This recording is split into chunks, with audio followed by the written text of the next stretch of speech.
Maricel Cunanan and welcome to my Communication Diary. Well, for today's video guys, I'm gonna share to you what are the communication barriers that I've been experiencing in my everyday life, what are the listening skills that I usually use, and of course, what examples I give in each level of communication. So, without further ado, let's start. Communication barrier is anything that prevents people from communicating effectively. Well guys, in my everyday life, I've been experiencing these three as a communication barrier. First, a loud noise, which is under the physical barrier. Every time I hear a loud noise, I cannot focus on what I'm doing because it's bothering me, like in this video. Ma'am, yung number one po is, yung number one po, ma'am. Yung number one po is, ano po, ma'am? Ikaw naman college ka, ako tatahol! See? Even her got distracted.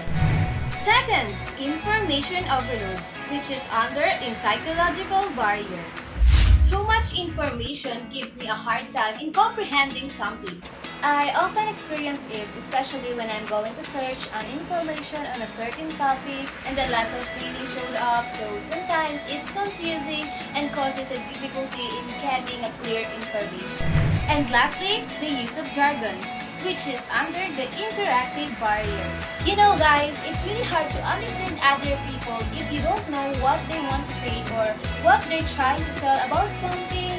For example, when the time that we had a Mandarin class, our professor there is not a Filipino because they are pure Chinese people. So every time that they use their own language, we cannot understand what they're talking about or what they're trying to say. So sometimes it's really confusing. So we're done for the first topic. Now let's proceed to the next one. There are three main types of listening skills. First, informational listening. This is a listening to learn. Second, critical listening. This is a listening to evaluate and analyze. Third, the therapeutic or empathic listening. This is a listening to understand feeling and emotion. So in these three main types of listening skills, I usually use therapeutic or empathic listening. Because whenever someone's talking to me, I always show my sympathy as I sit there and listen to what she or he gonna tell.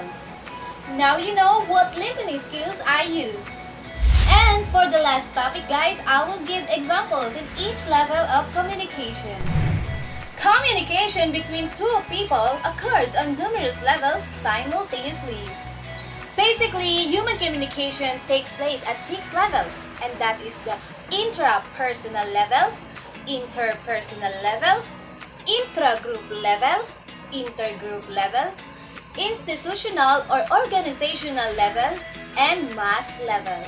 So first, let's talk about the intrapersonal level. Intrapersonal communication can be defined as a communication with oneself, and that may include self-talk, acts of imagination and visualization, or even recall and memory. Second, the interpersonal level. Interpersonal communication is a process by which people exchange information, feelings, and emotion through verbal or non-verbal communication. For example, between a mother and a daughter, a teacher and a student, or maybe between the two sisters.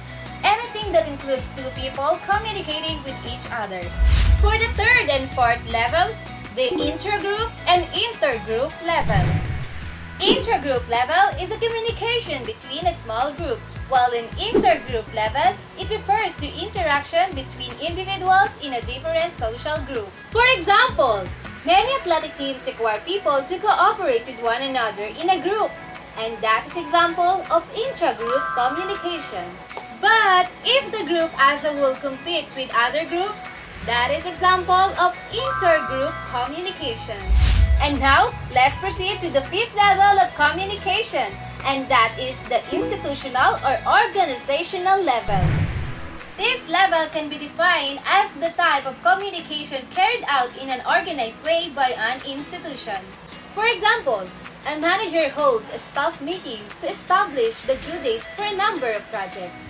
And now, let's proceed to the last part, and that is the mass level. Mass communication is a process of imparting and exchanging information through mass media to a large segment of the population. Example of mass communication includes commercial advertising, public relations, journalism, and political campaigning. So that's for today's video, guys. I hope you learned something about this episode of Communication Diary. See you in the next one!